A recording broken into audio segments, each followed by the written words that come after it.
Hello everyone, and this is my second video, and in this video I'm gonna have my response to this week's discussion board. And the first question is search a debatable behavior which related to house information technology. And based on what I found, the electronic house record was supposed to be there and enable easier access for a patient to their personal house information. Well, many providers charge patient money for requesting their house information, and which could be a barrier for patient to access. And many people believe that electronic house record will help solve the problem of giving patient access to their own records.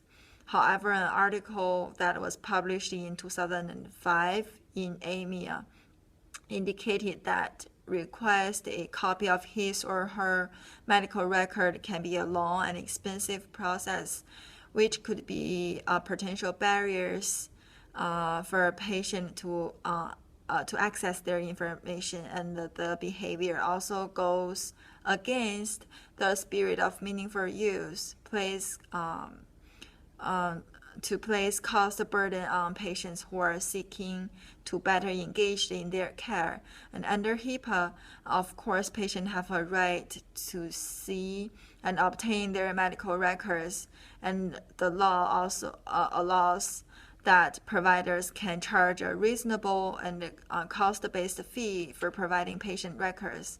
And based on the reality in our days, the cost for this service is so different from organization to organization. So the question I have here is, should regulation and policy be made to regulate the market or regulate the price for this service?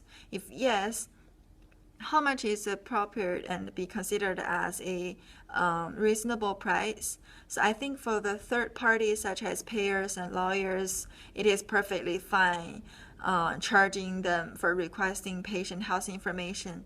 Well, for the customer, for the patient themselves request their own house information, it should be treated differently.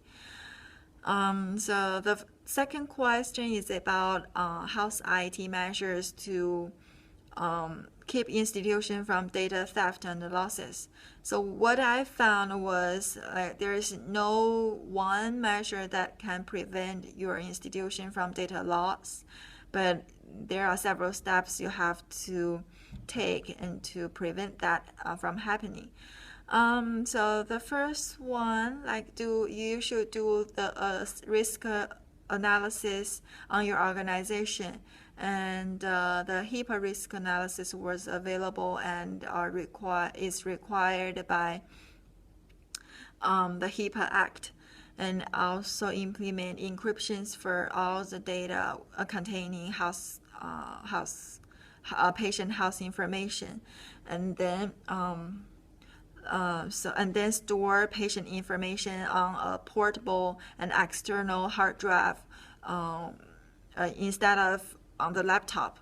And last, make sure that you have disaster recovery and business continuity plan when there is a power outage, a fire, or floods, and any other emergency situations, etc. Okay, so that's the answer. That's my response to this week's discussion board, and I hope you have a great weekend and see you next week.